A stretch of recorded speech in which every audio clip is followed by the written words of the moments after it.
thrown out of whack for lack of nutrition, perhaps, or incorrect sleeping patterns because you're constantly crossing hour lines, date lines, timelines, and so forth.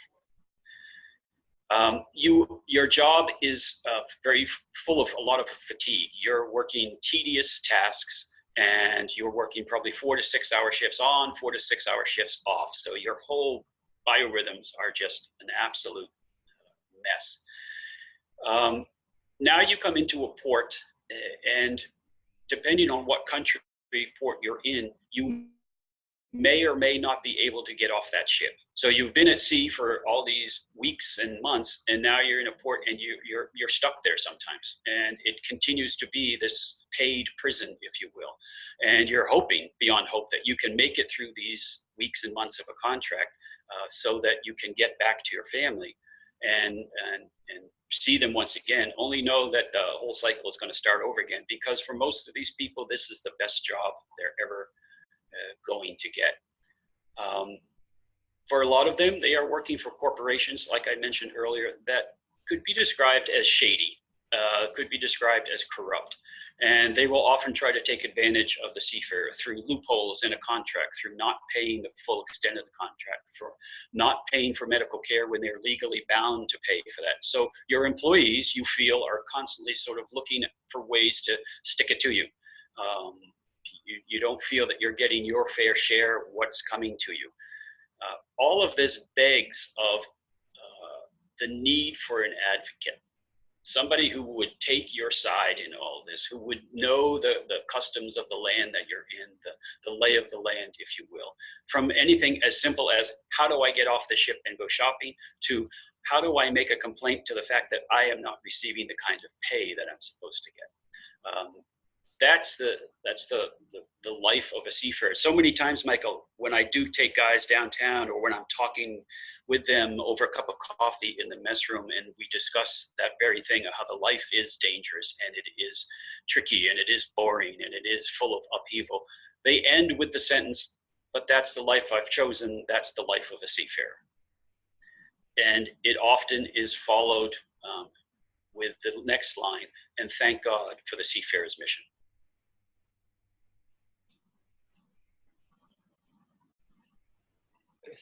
The long arc of Seafarers Chaplaincy has seen enormous changes, both within the actual work of chaplains, the conditions of shipping, just the entire world that all of this unfolds within.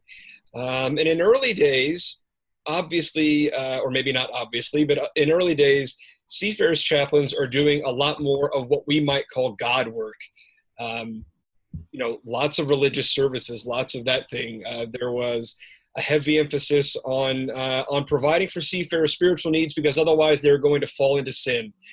So it's the chaplain's job to sort of go and save them. I know that has changed a little bit. Tell us a little bit about what does it mean to provide a ministry of presence, and what sorts of things do you do as a chaplain that may not necessarily look like chaplain's work on the surface, but actually end up being quite meaningful? Wow, there's an awful lot of answers to that, Michael. So my favorite story that I like to share, and it probably doesn't answer your question fully, because it would look like the life of a chaplain, but it's still one that really cuts. It's a very emotional one, and it cuts right through to the heart of the matter, and touches upon some of the other questions that you've already asked. I had visited a ship. This was 2 or 3 years ago now, perhaps even a couple more years. And I got a call when I got back to the Seafarers Center from the United States Coast Guard. And they said, do you have a chaplain on such and such a ship in the other part of the harbor? I said, well, he was there, but I think I've just heard from him and he's leaving the ship. He said, well, he might want to go back. And I said, what's wrong? And they said, well, there's one of the crew members is hurt. So I called up Michael and I said, you need to get back, look for the electrician, he's hurt. So Michael went back on the ship and tracked him down. And sure enough, the electrician was in his room, and his eye was infected. And in Michael's words, his eyeball was the size of a tennis ball underneath his skin. It was swollen shut. It was pretty obvious that there was something wrong. But the ship was getting ready to leave port and was heading for Shenzhen, China. So 40-day trip. Michael immediately called the ship agent and said, "You've got a crew member here that needs immediate medical attention." The crew and the captain didn't tell anybody because they didn't want to delay the schedule. So the agent, I don't know if the agent was annoyed or not, because I didn't talk with him, but the agent sent transportation over and arranged for a visit to a local physician's office. And Michael went with the crew member. Now, this crew member was from the People's Republic of China. His English was minimal. There might have been a vocabulary of 500 words. And Michael and this crew member got into the van, and they went over to the North End in Boston to a doctor's office. And he immediately did a procedure in the office where he cut the eye so that the infection could drain out, kind of like a scene from Rocky, one of the Rocky movies. And in the entire time that Michael stayed by the crew member's side and held his hand, and in using the few words that the crew member knew in English, repeatedly said, "You are my friend, you're my friend." They got back to the ship, and the ship now was able to leave because with the electrician gone, it couldn't leave. So they got back on the ship, and the man hugged Michael, and off they went. This ship was on about a 60-day cycle. It returned in 60 days, and Michael went on board the ship to visit and to see if this crew member was there. And sure enough, there he was. He came running out to meet Michael and grabbed Michael's hands and said, "You're my friend. You're my friend." He still had his eye, and it was working well. He still had his life, in fact, and he still had his job. Now, accompanying someone to a hospital probably does fall under the realm of a chaplain, right? But it gives you an idea that I'm not sure where that trajectory left that seafarer in the eyes of finding a spiritual life of his or his own. I'm not sure. I don't know. What we're called to do is meet the need that we see at the moment.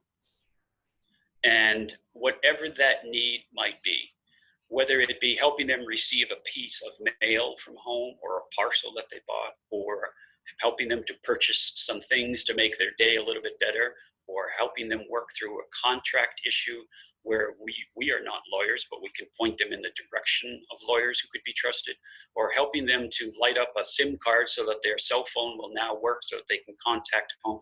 They really need to start offering SIM card courses in seminary so that we know how to work with these cell phones. None of those things could be seen as very spiritual until you remember that after that woman who gets a SIM card in her cell phone and leaves our presence and then makes a phone call or a video chat or a FaceTime to their loved one back home to let them know that they are still fine, you then realize that out of sight from my physical eyes, a very pastoral event happened. We helped them reconnect with their family. We helped them reconnect with the world. We helped them reconnect with a sense of normalcy, a sense of my life is full of upheaval, but when I am in port and a seafarer's mission comes around, there's a little bit of an anchor that I can hang on to and fix my position, my position, not my ship's position, not my company's position, but my position can be fixed. That is something that God can work with in the life of a human being. Whatever that is, I'm leaving it up to God's hands, not mine, because I would mess it up. What I can do is help the need that they've expressed verbally to me at that moment and walk them through that moment. Sometimes it is prayer, Michael. Sometimes I sit with them and pray with them. Sometimes I have a service for them. If they ask, sometimes I will have a Bible study with them. That is them reaching out to me, and then again, I am reconnecting them with their faith. And their faith happens to cross paths with mine. So I'm happy to do that. But I am just as happy. Thank you for taking the time to help me, because I thought the whole world forgot me.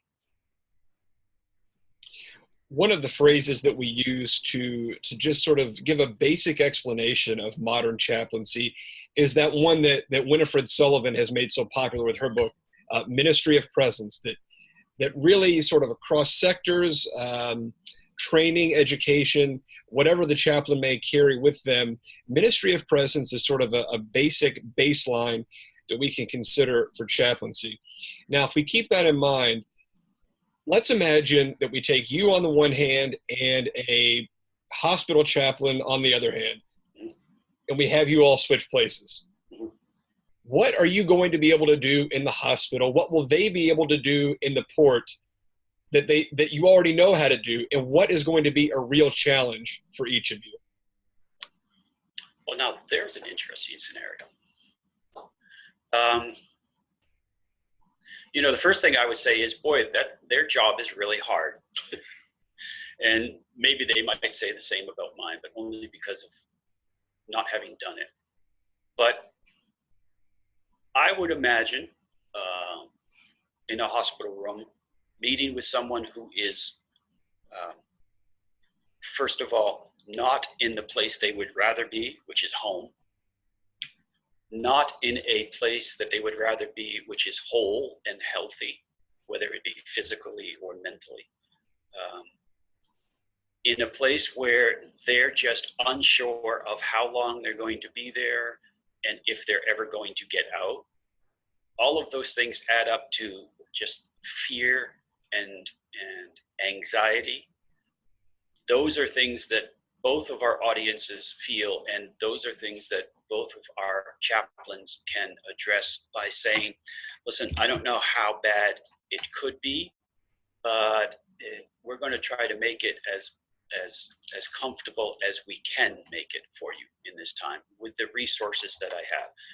And if that resource is nothing more than sitting by a bedside and listening to their story of how they got there and hearing their fears and their concerns, maybe getting them a glass of water and some ice chips, all of these things, as I'm saying, and I'm shooting from the hip here because it's a really good question, but all of these things line up with what that hospital chaplain would have to do on board a ship. Listen to the story. Don't interject and don't bring your story into it. Listen to their story. They're the one who is traversing through very difficult terrain, through very difficult waters, through a very difficult life moment. And by listening to that story and hearing that and affirming that they are not forgotten and that with whatever resources I might have, we will help them through that terrain and out the other side for the short time that we have them. That colleague that I mentioned that I sort of trained with and worked with at the beginning, he had another interesting phrase for it. I love the Ministry of Presence phrase for that, but he would call it a ministry of saying goodbye. And I thought, okay, that's very nice and sweet and very cute. But then I took some sabbatical time a few years back, and I did a lot of research into Old Testament hospitality, Middle Eastern hospitality, and what that all entailed. And to boil it down to some very small components, one was you welcome them into your tent, you provide a place of security for them, you provide them with sustenance while they are with you. And one of the most curious things that stretched across all of the cultures of the Middle East was you made sure that you said goodbye and you sent them on their way safer than how you found them. And when I did that research, I remembered my colleague's phrase, a ministry of goodbye. I'm making sure that they are leaving in a safer place than when we found them, or at least as much as possible that I can provide. I may never ever see them again. So for me to try to interject too much of my story into their life is hubris on my part. But for me to say, I hear what you're walking through and I'm going to give you what you think you need. And I'm going to send you on your way and stand at the door and say goodbye. And I leave you in the hands of the eternal. That makes me feel like I have done ministry to my sister and brother in this world. One of the questions that we receive all the time is chaplains getting in touch to say, I am looking for more training. I am looking for more professional development opportunities. Chaplains that are in a position that they have been in for maybe quite some time, or maybe they're just getting started. But in any case, they want to know more and they want to grow without necessarily knowing how that's going to happen. How do you do that? What sorts of professional development do you do to keep up with the field, as it were, and just to become a better chaplain? Sure. The timing of that question is very pertinent, because I just came back from a retreat from my denomination of my colleagues in ministry, an ashram retreat, a time away where we just reflect and network with each other and think. In the maritime world, we have the same kind of gathering. We are part of the North American Maritime Ministry Association. As you know what that is all about. It is a collection of, or it is an organization that helps the different maritime ministries in the United States gather, network, share. And twice a year actually, we get together and actually meet together. And I find those times immensely helpful, because it lets me sit down with others who are doing the same kind of thing, but in very different ports, very different scenarios, with different resources. I go into those meetings, Michael, with a little bit of fear and trepidation, because I always feel like everybody else is doing it better than me. And so I just always think, oh my gosh, I really got to kick my game up a notch, because there's a lot of people who are doing it, working a lot harder and whatnot. I don't know if they say the same about me, but it gives me a chance to see best practices in other people's lives, in other settings that I might not be able to, but I might not see in the city of Boston. So when I go to these NAMA meetings and interact with my colleagues in the ministry of maritime ministry, I'm trying my best to listen, to hear what they do, and to follow what practices they do. How have they approached this problem? How have they approached that problem? The retreat that I just came back from, although it doesn't touch upon maritime ministry, I'm still listening to my colleagues in ministry who have parishes, because there are tangents that connect to each other, that go out from my world and their world and cross paths. There are ways that there are methodologies that they're in practice with as they talk with parishioners in hospitals, so forth, that I can learn and grow from. And then finally, really, one of the things that I don't do enough, Michael, and this is the nature of ministers, I think, and it is certainly the nature of chaplains, is to take time for Sabbath. I mean, I just flat out don't do it enough. I recognize in myself that when I am going full speed ahead, I justify it by saying, well, there's so many people that need help. I can't just stay home. I can't just take rest. That's not good. But remember, I need to remind myself that if I'm leaving this in the hands of the Eternal One, God, then I need to know that He's really big enough to take care of the situation, even if I'm not there. And what He's directing me to do is to take time to get away and recharge, reboot, listen to whatever meditation I want to do, whatever practices I need to do, to put my spirit, or let me put it this way, to fill my spirit with that nutrition that I need, so that when I go on board a ship again the next time, I'm not so consumed with myself, but I am empty of myself and listening to their story. So Sabbath time for me really it's an elusive one, but it is one that if I follow it, I find immense help in my own walk and in my own recharging of my batteries. One of the points that we try to make so often is that with very few exceptions, chaplains are not working to proselytize, convert, that they are there to serve an individual, a community, in the way that that individual or community needs service. Mm-hmm.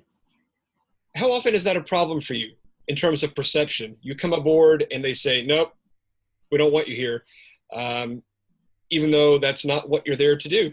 Mm-hmm. That actually has very rarely happened.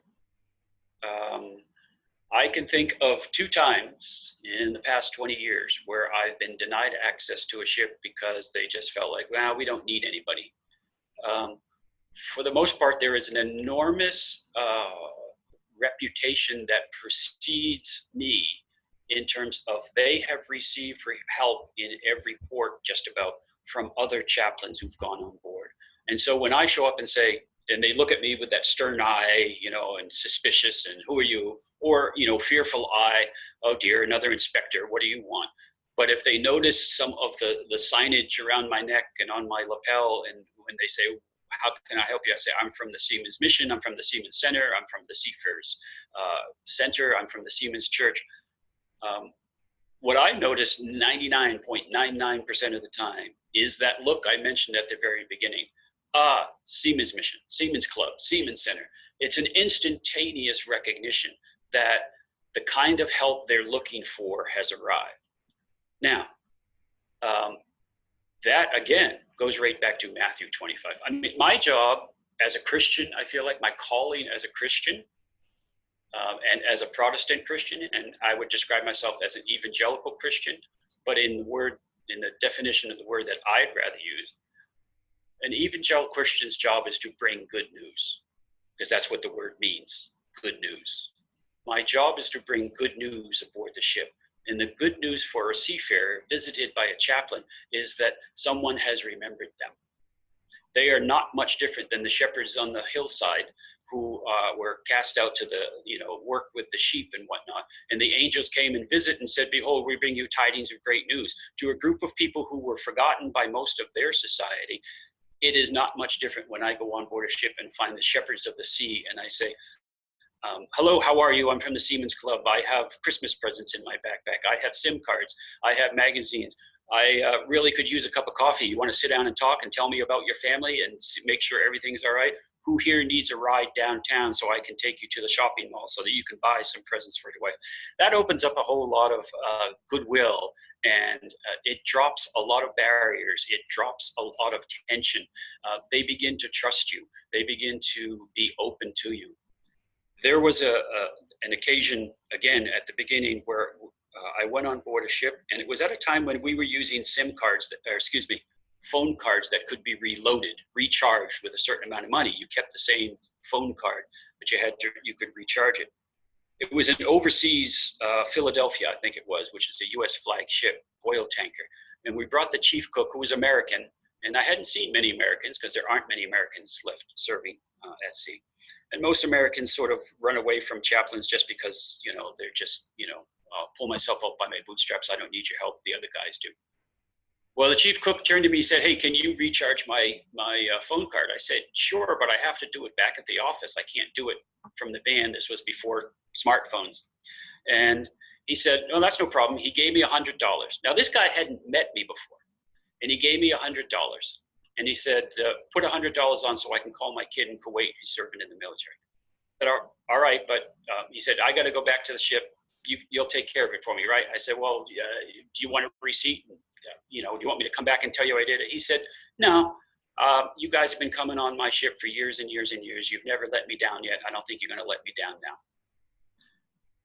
And again, that was one of those seminal moments early on in my career that I realized, holy cow, I come on board not as me with my particular skills, but I come on board with an office of chaplain, which has a reputation that goes on before it because of all of my sisters and brothers in the ministry who have done their hard work in their ports, so that this crusty old U.S. seafarer chief cook could say to some kid he's never seen before and I've never seen him since, here's $100, go do it. I trust you. We have a question that came in from one of our attendees, and I'll ask the question and maybe just detail it a little bit. The question is, when you're at port, do you board specific vessels by referral? And what I think this person is asking, and please feel free to correct me if I'm wrong, what I think this person is asking is, do you show up and just kind of see who's there and kind of proverbially knock on the door? Or do specific people call you and you go to address specific situations? I don't know the name of the person that asked this. If that's correct, great. If not, please feel free to elaborate. Well, actually, the answer is yes. both things. In the Port of Boston, we work very closely with the pilots, the federal pilots, so that we know a schedule of all the ships that are coming into the Port of Boston. And there are other chaplains in the port, colleagues that we work with. And so we kind of have a schedule. Well, all right, I'm going to get to ship A, B, and C, and they're going to get to ship D, E, and F. And we'll try to cover as much of the port as we possibly can. So that is the instance of, yes, I'm just going to go to the ship and show up and bring whatever bag of goodies I might happen to have and see what happens. We really can't plan ahead much more than that. At the same time, we might get a call from one of our port partners, from one of the pilots, or from one of the agents, or from one of the terminal operators who said the crew or some of the people on the ship are asking for phone cards, SIM cards. They're asking for a ride downtown, and it's like, yep, we will get there. I'll make sure that we get there. So there's the interaction of all the port partners. They know who to call when the seafarers ask for help. They call us. Chances are pretty high that ship was already on our list of ships to visit, but we can, certainly say to them, yep, we'll get right over there. We're on our way. And by the way, can you tell us, what kind of nationalities are on board that ship? And do you know where they want to go specifically? It might help us order our day a little bit more.